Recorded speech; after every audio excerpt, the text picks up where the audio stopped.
자, 안녕, 민규쌤입니다. 교재 113쪽에 이제 신항로 개척과 절대왕정 파트 문제풀이 시작하도록 하겠습니다. 자, 왼쪽 문제부터 보죠. 도표에 나타난 무역에 대한 탐구활동으로 적절하지 않은 것은입니다. 나머지 4개는 다 맞고, 1개만 틀린 설명이다. 자, 시기적으로는 지금 비공개되어 있습니다. 그리고 유럽을 중심으로 해서 아시아와 아메리카, 아프리카와의 무역을 쭉 이렇게 지금 보여주고 있다. 기존에 원래 무역이라고 하면 유럽과 아시아 지역을 중심으로 살펴봤어야 했습니다. 자, 다만 유럽과 아시아의 교역에서 유럽이 필요로 하는 것들, 주로 향신료라든지 차, 그리고 면직물과 도자기 이런 것들. 그래서 유럽 귀족들의 유행 중에 중국 비단으로 만든 옷을 입고 중국 도자기에 지금 차를 마시는 이런 것들이 유행했었다라고 얘기했고, 당시 향신료가 굉장히 유행해서 이것 자체가 가격이 굉장히 높게 형성되었다 이런 얘기 했습니다. 그런데 우리가 어떤 얘기 했었냐면 이 유럽과 아시아를 이어주는 서아시아 지역, 우리가 흔히 중동이라고 하는 요 지역에 이슬람 세력이 등장했다라는 것이죠. 그러니까 이슬람이 등장하고 특히 이 시기 오스만 제국의 등장이 이 유럽과 아시아 사이를 지금 떨어뜨리게 만드는 이런 모습이 전개된 것이죠. 그래서 이슬람을 거쳐서 이런 교역들을 해야 했는데 그것들이 녹록지 않았다. 자, 그래서 유럽의 가장 서쪽에 있었던 에스파냐와 포르투갈을 중심으로 신항로 개척이라고 하는 것이 시작이 되었죠. 그래서 아프리카 지역으로 이동이 시작됐고요. 그래서 새로운 교역로가 개척이 됩니다. 바르톨로메오 디아즈라든지 바스코 다가마 우리 다뤘었고요. 그리고 이 대서양을 건너서 지금의 아메리카 대륙으로 떠나는 경우도 있었습니다. 그래서 기존의 이 교역망이 지중해 중심의 이 교역망이 대서양 중심의 교역망으로 바뀌었다. 이런 얘기를 다뤘습니다. 그래서 대서양 삼각무역 얘기했었고요. 그래서 요거는 신항로 개척 이후에 벌어진 교역망의 변화를 보여주는 것이죠. 자, 시기적으로는 뭐 대략 빠른 것, 이른 것은 뭐 15세기부터 해서 쭉 진행되는 것이라고 보시면 되겠습니다. 보통 본격적인 것은 16세기라고 생각하시면 되겠습니다. 자, 그래서 신항로 개척 이후의 무역에 대한 탐구 활동 보시면 됩니다. 가격혁명의 배경을 파악한다. 자, 이거 맞는 설명이죠. 자, 가격혁명 자체는 기본적으로 가격이 크게 올랐다라는 것이죠. 그럼 왜 그랬느냐? 국제적으로 공용되는 화폐인 은의 유입이 많아졌다라는 것이죠. 자, 금도 있습니다. 금. 자, 아프리카에서 금이 들어오고 그리고 아메리카 지역에 은이 대량으로 유입되면서 지금 가격이 크게 올랐다. 화폐 가치가 떨어졌다. 라는 얘기죠. 그래서 우리가 수업 때 뭘 다뤘었냐면 이 대규모의 은광이 지금 아메리카 지역에서 발견이 되었다라는 거. 그래서 볼리비아의 포토시 은광, 멕시코의 사카테카스 은광 정도 기억하라 라고 얘기했었고요. 여기서 생산된 은을 모으는 항구가 있었습니다. 이 항구 아카풀코가 있었고, 이 항에 모인 이 은은 대략 저기 바다를 건너서 마닐라라든지 혹은 중국의 광저우 같은 곳으로 유입됐다. 뭐 이런 얘기 했었습니다. 자, 첫 문제로 좀 자세하게 설명을 하고 있습니다. 자, 그래서 가격혁명 이 시기의 변화 맞죠? 동인도 회사의 활동 역시 맞습니다. 자, 네덜란드라든지 혹은 영국, 프랑스 같은 나라들이 동인도 회사를 설립시켜서 이 동인도 회사를 통해 이런 새로운 무역을 주관하도록 했습니다. 자, 신항로 개척의 영향 당연히 맞고요. 대서양 삼각무역 맞습니다. 자, 그런데 쌍파뉴 정기시 요거 무엇을 말하는 겁니까? 중세 유럽의 교역을 말하는 것이죠.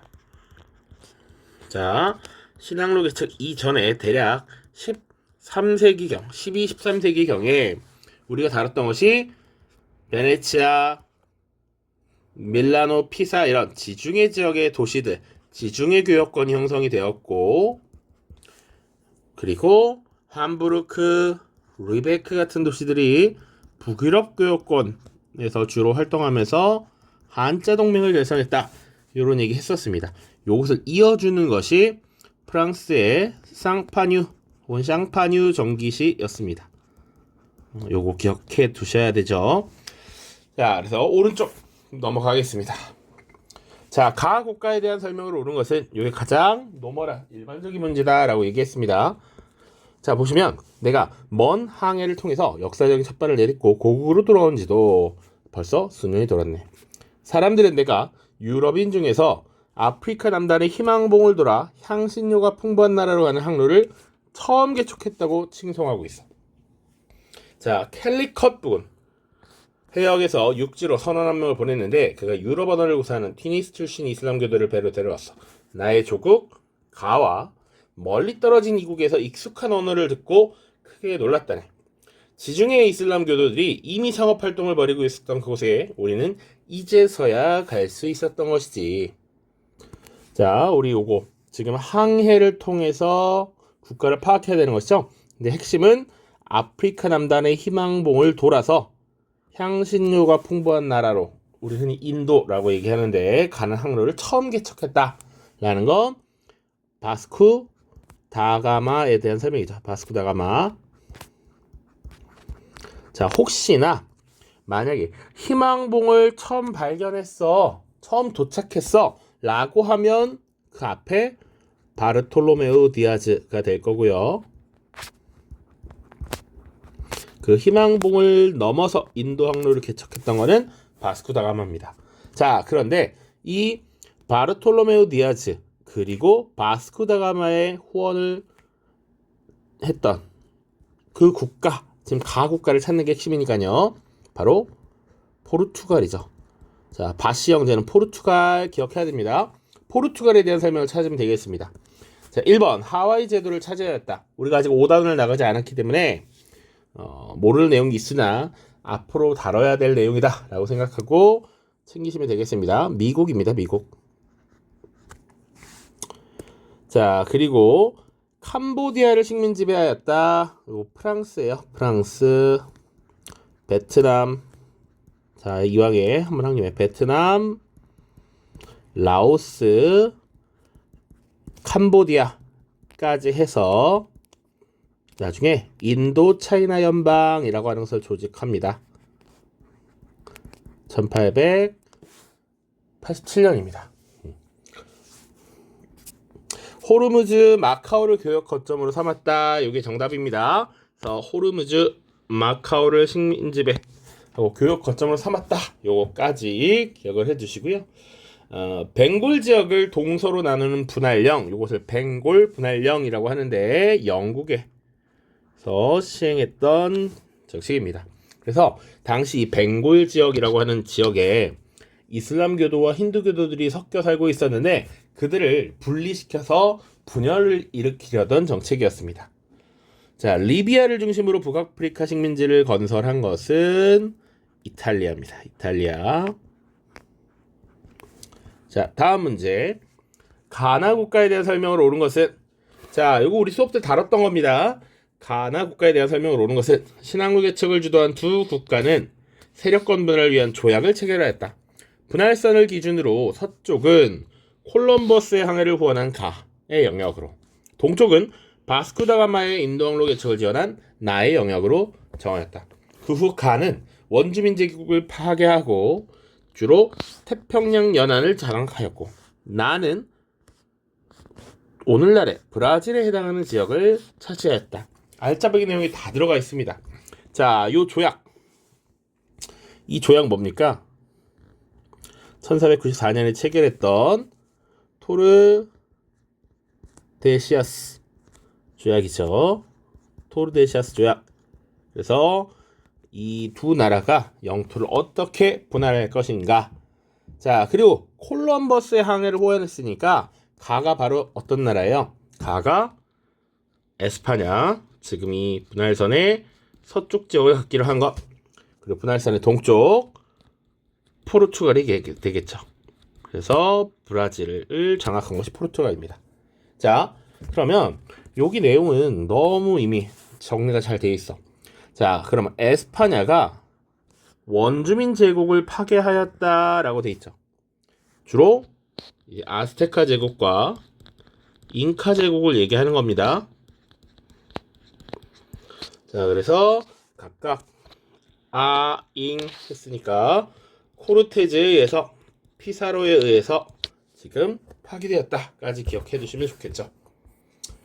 자, 보기 보겠습니다. 1번 레판토 해전에서 승리한 것 누굽니까? 바로 에스파냐죠.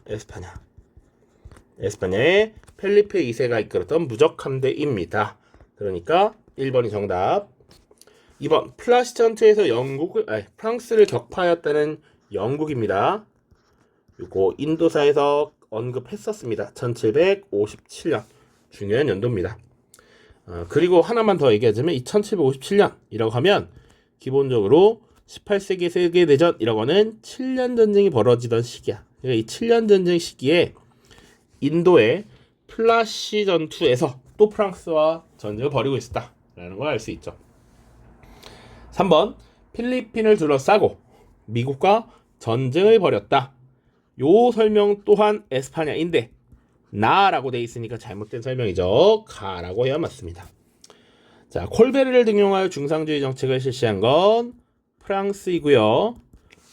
굳이 절대군주 누구 하면 루이 14세까지 가야 합니다. 자, 그리고 스웨덴과의 북방전쟁을 통해 발트해로 진출하였다. 표트르 데제 러시아에 해당합니다. 오른쪽 보시죠. 가하 국가에 대한 설명을 옳은 것은, 자, 나는 지금 페루의 수도인 리마에 왔어. 리마는 가하가 잉카 제국을 정복한 후 건설했다고 해. 자, 밑에 그래서 광산과 플랜테이션 농장에서 가혹한 노동에 시달렸어. 뭐 이런 얘기들이 있습니다. 자, 잉카 제국을 정복했다. 우리 아즈테카, 잉카를 정복했던 건 모두 에스파냐에 대한 얘기죠. 에스파냐의 탐험가 정복자 누구? 잉이니까 피사로가 되겠습니다. 잉, 코, 피니까 피사로. 자, 에스파냐에 대한 설명을 찾으면 됩니다. 1번 무력 시위를 통해 일본을 개항시켰다. 미국이에요. 미국.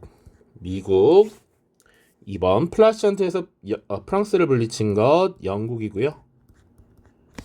레판토 해전에서 이슬람 세력을 격퇴했다. 이것이 에스파냐가 되겠죠. 정답은 3번입니다. 4번 상트페테르부르크를 건설하여 수도로 삼았다. 러시아의 표트르 대제. 콜베르를 앞세운 건 프랑스가 되겠죠. 자, 이렇게 보시면 되겠습니다. 자, 밑에입니다. 밑줄친 이 제국에 대한 설명으로 옳은 것은 이 제국의 수도인 테노치티틀라는 호수에 있는 섬에 건설됐어요. 중심부에는 성벽으로 둘러싼 왕국의 신장이 있고 도시 안에는 많은 운하가 건설되었고 도시와 외부를 연결할 둑길도 연결되어 있어서 왕래가 편리했어요. 인구가 약 30만 명에 달했다고 합니다. 테노치티틀란, 그리고 지도가 주어졌죠. 지금 오늘날로 치면 여기 미국, 자 여기가 멕시코에 해당하죠. 멕시코. 오늘날 멕시코 지역에 있었던 테노치티틀란을 수도로 한 이 제국 바로 아즈테카입니다. 아즈테카 제국. 잉카는 여기 남아메리카 지역이 있습니다. 자, 아즈테카에 대한 설명으로 옳은 것은 1번 아도아 전투에서 승리하였다. 이거는 5단원 때 다룰 텐데 에티오피아라는 나라입니다. 에티오피아. 2번 코르테즈에 정복된 거 맞죠? 잉, 코피 외우라고 했습니다. 코르테즈. 3번 포토시에서 은광을 개발했다. 포토시는 볼리비아이기 때문에 여기 이 라틴 아메리카 지역에 해당합니다. 남아메리카 지역. 국가는 오늘날로 보면 볼리비아입니다. 볼리비아. 4번 아프리카에서 노예를 수입하였다. 이 아메리카 지역에 아프리카의 노예가 많이 들어오긴 했으나 아스테카 제국 자체는 원주민들의 국가였죠. 그러니까 보통은 에스파냐나 포르투갈은 이런 설명이 맞으나 아스테카 왕국에서 아프리카 노예를 수입하지는 않았습니다. 자, 5번 쿠스코의 태양 신전을 건설한 것은 잉카가 되겠습니다. 잉카. 자, 오른쪽. 자, 요게 이제 사실은 조금 잘 보면 좋을 만한 문제입니다. 가나 국가에 대한 설명을 오는 것은 미술 보는 세계사라고 되어 있고요. 이 그림은 칼레 인근의 그라블린에서 벌어진 전투를 그린 것입니다. 교황과 왕실의 깃발을 단 가의 함대 일부가 나 함대의 기습 공격으로 침몰하고 있는 모습이 보입니다. 자, 가의 가톨릭 강요 정책에 저항하였던 네덜란드는 나와 연합 함대를 형성했습니다. 여왕이 발탁한 드레이크도 이 기습 공격의 성공에 일조했습니다. 자, 가는 이제 확실히 보이죠? 가의 가톨릭 강요 정책에 저항하여 네덜란드가 독립을 이뤘잖아. 그러니까 가는 에스파냐가 되겠죠. 자, 우리 칼레 해전이라고 하면 기본적으로는 에스파냐와 어떤 나라의 대결입니까? 영국이죠. 그리고 여기서 영국의 함대가 에스파냐의 무적 함대를 격파했다. 이런 얘기 기억날 겁니다. 당시 에스파냐의 절대군주 펠리페 2세, 영국에는 엘리자베스 1세가 되겠죠. 자, 그럼 나는 심지어 여왕이라는 표현도 나와 있고, 그러니까 영국이 되겠죠. 영국.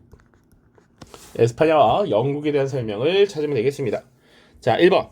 피사로를 앞세워 식민지를 개척한 건 아인 코피니까 에스파냐죠. 에스파냐? 자, 정답이 되겠습니다. 옳은 것은이었죠? 자, 바스코다가마의 인도항로 개척을 지원한 건 포르투갈이고요. 오스트리아로부터 슐레지엔을 확보하였다. 프로이센입니다. 프로이센.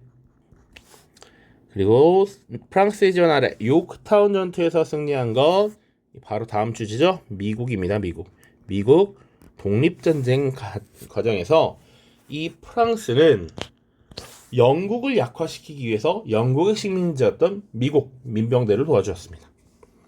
자, 폴란드를 분할 점령한 것은 프로이센과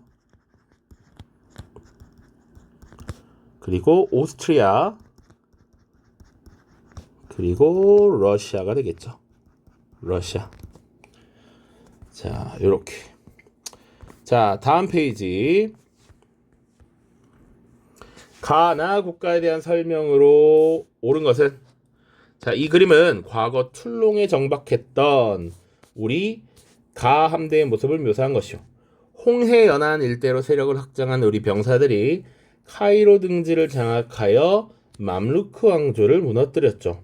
한편 프랑스와 1세는 피레네 산맥 너머 남쪽의 왕국 나를 압박하기 위해서 이곳에 함대가 주둔하는 것을 허락했었죠. 자, 그렇소. 당시 프랑스와 1세는 툴롱의 성당에서 우리 함대의 선원들이 매일 5번씩 예배하고 교역 활동을 벌이는 것을 허용하는 등 파격적으로 후원했었다고 하오. 반면 아우크스부르크 화의가 맺어진 지 10여 년이나 지난 오늘날에도 나의 국왕은 네덜란드 지역을 통치하면서 가톨릭 강요 정책을 펼쳐서 격렬한 저항에 직면해 있다고 하오. 자, 나는 이제 확실히 뭔지 알겠죠? 나는 바로 에스파냐죠. 네덜란드에 대한 가톨릭 강요 정책. 자, 그러면 자, 가함대, 우리 가함대라고 돼 있고 당시 프랑스와 1세라고 하는 인물이 지금 에스파냐를 압박하고 싶어 했대. 에스파냐와 대립하는 국가의 왕이 프랑스와이고, 자, 우리 가의 함대가 카이로 등지를 장악해서 맘루크 왕조를 무너뜨렸다라고 하는 거 우리 3단원에서 배운 겁니다. 바로 오스만 제국입니다. 오스만 제국. 셀림 1세 때 일이에요. 셀림 1세. 자, 그리고 이 오스만 제국과 에스파냐가 사실은 이렇게 충돌을 했었잖아요. 언제? 우리가 이 명칭까지 다 외울 필요는 없지만 1538년에 프레베자 해전에서 이 오스만 제국이 처음에 승리합니다. 오스만 승. 자, 그래서 오스만이 동지중해의 제해권을 장악했다라는 표현이 나와요. 동지중해의 제해권 장악. 그런데 1571년이 되면 이 양상이 바뀝니다. 자, 무슨 해전? 바로 레판토 해전. 레판토 해전이 벌어지게 되면서 이때는 에스파냐 무적 함대가 승리를 거두게 되죠. 물론 그 영광도 1588년 칼레 해전이 벌어지게 되면서 깨집니다. 에스파냐가 패배하고 이때 영국이 승리하죠. 자, 요거 세 가지 같이 기억을 해두시고, 지금 가는 오스만 제국, 나는 에스파냐입니다. 그러니까 에스파냐와 프랑스가 맞닿아 했죠. 프랑스와 1세는 프랑스의 국왕입니다. 자, 그래서 지금 오스만과 에스파냐에 대한 설명 찾으면 돼. 1번, 알자스 로렌 지방을 병합하였다. 알자스 로렌 지방. 이건 여러 가지가 될 수 있는데, 사실은 이 지역을 프로이센이 프랑스에게 나중에 뺏어가기도 하고요. 또 1차 대전이 끝나고 다시 프랑스가 프로이센에게 가져가기도 합니다. 이렇게만 나오면 사실은 둘 다 해당될 수 있는 선지입니다. 프로이센과 프랑스. 자, 2번 사보이. 여기 빠져있지만 니스 같은 지역을 프랑스가 할양한 것은 통일된 이탈리아입니다. 이탈리아가 통일하는 과정에서 오스트리아와 전쟁을 벌여야 하는데 오스트리아를 견제하기 위해서 프랑스를 끌어들여요. 그래서 이 땅을 넘겨주는 대가로 프랑스가 이탈리아를 지원합니다. 3번, 오스트리아와의 전쟁을 통해서 슐레지엔을 장악한 것은 프로이센이죠. 프로이센. 자, 그리고 4번, 이집트를 보호국으로 삼고 수에즈 운하를 차지하였다. 이곳은 5단원에 나올 텐데 영국에 대한 얘기입니다. 영국. 그래서 정답은 5번이 되죠. 지중해 해상권을 둘러싸고 레판토에서 격돌하였다. 이게 정답입니다. 그래서 오스만 제국이 승리를 했고요. 이 시기 16세기 중반에 오스만 제국이 지중해 지역의 제해권을 장악했죠. 그러다 보니까 유럽에서는 새로운 항로의 개척이 더욱더 절실했다라는 것까지 연결시키면 좋을 것 같습니다. 자, 오른쪽으로 넘어갑니다. 이제 절대왕정입니다. 가 국왕에 대한 설명으로 옳은 것은, 자, 이 그림은 이아생트 리고가 그린 가의 초상화입니다. 자, 이 작품은 절대군주인 가를 묘사하고 있고요. 궁정의 발레 공연에서 태양신이었던 아폴론의 역할을 맡아서 태양왕이라는 칭호를 얻은 그가 타이츠를 착용한 모습이 흥미롭습니다. 자, 이 작품에 나타나는 복장과 여러 소품들은 절대군주의 권위를 잘 보여주고 있는데 힌트는 태양왕입니다. 태양왕. 당시 절대군주의 표본이라고 할 수 있죠. 루이 14세입니다. 루이 14세. 자, 그래서 보통 잘 알려진 표현이 짐이 곧 국가다. 내가 국가다. 라는 것이죠. 내가 그 국가 그 자체다. 라고 얘기한 것이죠. 그래서 프랑스의 절대군주였고요. 관련해서 정답 선지로 많이 나오는 거 항상 콜베르를 등용하였다라고 하는 1번 정답 선지가 되겠습니다. 콜베르를 등용하였다. 자, 이번에 무적 함대를 격파한 것은 영국의 엘리자베스 1세가 되겠죠. 엘리자베스 1세. 3번 폴란드를 분할을 점령한 것은 프로이센과 오스트리아와 러시아입니다. 러시아. 자, 그리고 프로이센의 프리드리 2세, 오스트리아의 마리아 테레지아, 그리고 러시아의 예카테리나까지 같이 기억을 하시면 좋고요. 정 안 되면 프로이센의 프리드리 2세 정도는 기억하시면 됩니다. 4번 레판토 해전에서 승리한 것 에스파냐고요. 슐레지엔 지역을 차지한 것 프로이센이죠. 프로이센이 오스트리아에게 이 지역을 빼앗았습니다. 자, 왼쪽 아래 2021 육모입니다. 자, 가 국왕에 대한 설명을 오는 것은, 자, 이곳은 가의 명령으로 건설된 엘 에스코리알 왕립 수도원이고요. 자, 가는 왕실의 권위를 드높이고 로마 가톨릭 교회를 수호하겠다라는 의지를 담아서 이 건축물을 세웠습니다. 그러나 극단적인 가톨릭 강요 정책으로 인해서 네덜란드의 독립을 초래하기도 했다. 우리 문제 풀면서 지금 에스파냐의 가톨릭 강화 정책이 네덜란드의 독립을 초래하였다는 한 3번, 4번 나온 것 같아, 그치? 자, 이 가는 에스파냐의 펠리페 2세가 되겠습니다. 자, 다 쓰지 않을게요. 자, 콜베르를 등용하였다. 방금 문제에서 봤었던 누굽니까? 프랑스의 루이 14세입니다. 자, 무적함대를 격파하였다. 영국의 엘리자베스 1세고요. 대륙봉쇄령을 발표한 것은 나중에 프랑스의 황제가 되는 나폴레옹입니다. 자, 이 대륙봉쇄 자체가 당시 유럽 대륙을 쫙 장악했던 나폴레옹이 유일하게 굴복시키지 못한 섬나라 영국을 견제하기 위해서 대륙을 통제하고 영국과 교역하지 못하겠다라고 생각하시면 쉽습니다. 자, 그리고 사바 레판토 해전에서 승리한 이 인물이 에스파냐의 펠리페 2세죠.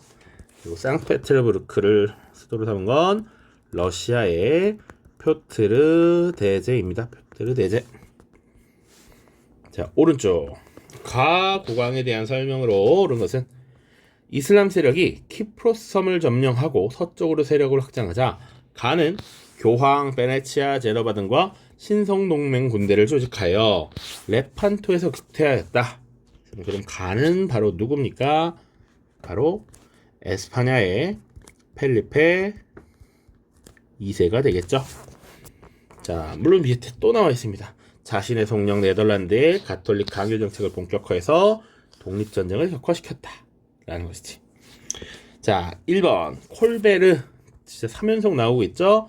프랑스의 루이 14세입니다. 낭트 칙령을 반포하여 종교 갈등을 완화시켰다. 역시 프랑스인데요. 앙리 4세가 될 거고요. 영국 원정에서 엘리자베스에 패배한 것은 바로 에스파냐의 펠리페 2세였죠. 패배하였다. 이 전투가 칼레 해전이었습니다. 칼레 해전. 4번 오스트리아와의 전쟁으로 슐레지엔을 차지한 것 프로이센은 이렇게 쓰겠습니다. 프리드리히 2세고요. 스웨덴과의 북방 전쟁을 통해서 발트해로 진출한 것 러시아의 표트르 대제가 되겠습니다. 자, 마지막 페이지입니다. 가 국왕에 대한 설명을 오는 것은 자, 가는 대외적으로 가톨릭의 수호자를 자처하던 펠리페 2세와의 대결에서 무적 함대를 막아냈어. 또한 대내적으로 통일법을 제정했고, 자, 심지어 이 초상화를 보면 여성이라는 거 잘 알 수 있습니다. 누굽니까? 바로 영국의 엘리자베스 1세죠. 자, 지금 영국의 국왕이 찰스 3세입니다. 영국의 국왕이 현재가 찰스 3세고요. 이 찰스 3세가 2년 전에 국왕이 되었습니다. 70대의 나이에 국왕이 되었는데 이전의 왕이 바로 엘리자베스 2세입니다. 엘리자베스 2세. 이 엘리자베스 2세가 우리로 치면 한국전쟁 중에 1952년인가에 국왕이 되어서 약 70여 년간을 통치했죠. 그리고 나서 이제 죽고 아들에게 왕위가 넘어갔습니다. 자, 네, 엘리자베스 1세입니다. 1세. 자, 콜베르를 등용하였다. 이제 여러 번 푸니까 지겹죠. 프랑스의 루이 14세입니다. 자, 콜베르라고 하면 대표적으로 중상주의 정책을 강조했던, 주장했던 인물입니다. 낭트 칙령을 반포한 것, 프랑스의 앙리 4세 동인도회사를 설립하였다. 이게 정답이죠.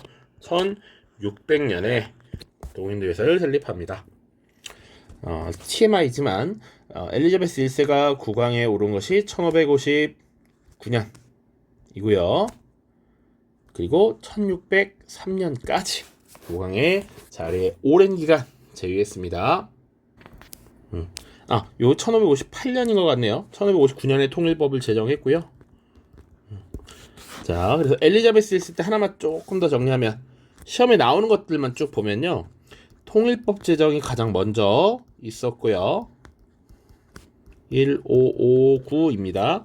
자, 그리고 칼레 해전에서 승리했죠. 에스파냐의 무적 함대를 깨뜨린 것 1588이고요. 그리고 동인도 회사 설립이 1600입니다. 이렇게 기억하시면 될 것 같아요. 선을 너무 크게 그렸네. 자, 대륙봉쇄령 나폴레옹입니다. 나폴레옹. 그리고 상수시공전을 건립하였다. 프로이센의 프리드리히 2세가 되겠습니다. 오른쪽 가나 사건 사이의 시기에 있었던 사실로 옳은 것은 가장 일반적인 시기 문제 중에 하나입니다. 자, 부르봉 왕조를 개창한 프랑스의 국왕이 위그노 전쟁의 혼란을 수습하면서 위그노의 종교적 자유를 허용하는 낭트 칙령을 반포하였다. 요 낭트 칙령을 발표했던 것이 1598년입니다. 그리고 여기는 프랑스 국왕이라고 하면 앙리 4세가 돼요. 자, 조금 더 그냥 TMI. 여기 부르봉 왕조가 있으니까요. 우리 프랑스라는 나라 역사를 다룰 때, 자, 프랑스의 근간 시작이라고 하면 프랑크 왕국으로 이어져야겠죠. 프랑크 왕국. 프랑크 왕국이 메로베우스 왕조, 카롤루스 왕조 이렇게 구분해서 봤었고요. 그리고 베르댕, 메르센 조약을 체결하면서 서프랑크, 중프랑크, 동프랑크로 나뉘었고 그 서프랑크가 사실상의 이 프랑스 왕국입니다. 자, 프랑스 왕국의 시작이라고 하면 보통 가문이 여러 차례 이제 바뀌니까 그것을 기준으로 왕조를 구분하는데 처음에 위그 카페가 개창에 따라서 카페 왕조라고 부르고요.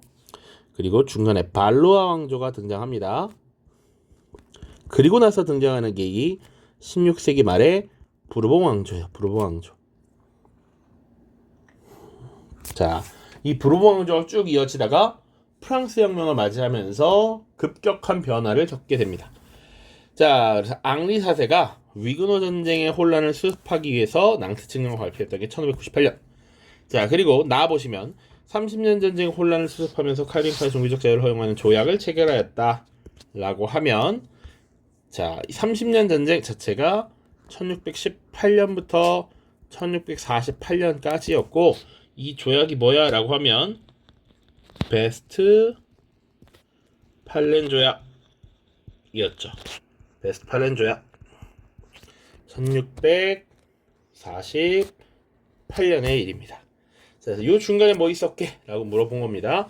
1번 트리엔트 공의회가 소집되었다. 그럼 소집의 시작이라고 볼 수 있으니까 1545년이 될 겁니다. 그래서 루터의 종교개혁에 대한 대응이라고 보시면 되죠. 그래서 교황과 성직 개서제의 권위를 재확인했다. 뭐 이런 얘기. 1563년까지 쭉 이어졌었습니다. 자, 크로멜이 호국경에 취임한 것은 잉글랜드 내전 중입니다. 이 다음 주제에 나오는데 1653년이 됩니다.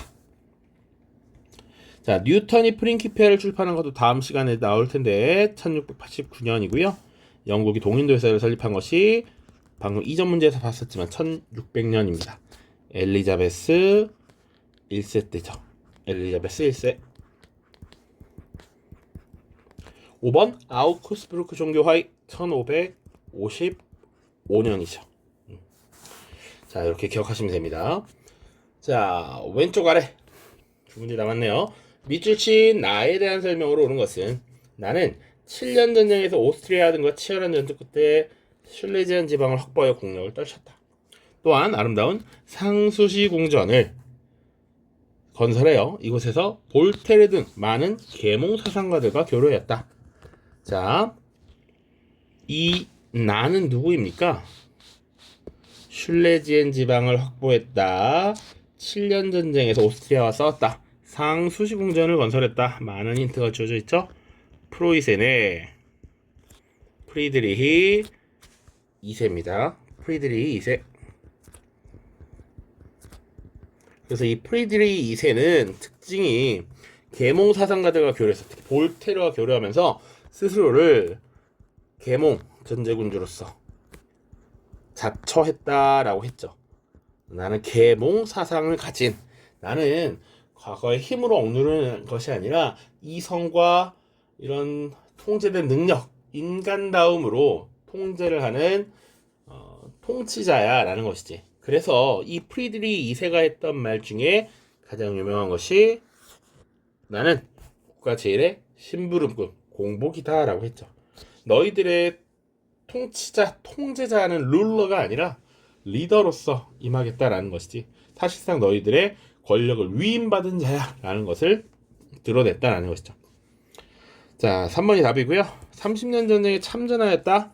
30년 전쟁 자체가 1618년부터 1648년까지 이루어졌고, 프리드리히 2세, 그러니까 프로이센과 러시아 같은 나라에서 절대왕정이 등장한 거 18세기니까 시기적으로 맞지 않습니다. 실제로 프리드리히 2세는 연도 몰라도 되지만 1740년부터 1786년까지 이렇게 재위를 했습니다. 오랜 기간. 그리고 7년 전쟁 자체가 1756년부터 1763년까지였으니까요. 자, 레판토 해전에서 승리한 거 누굽니까? 바로 펠리페 2세가 되겠죠. 에스파냐의 펠리페 2세.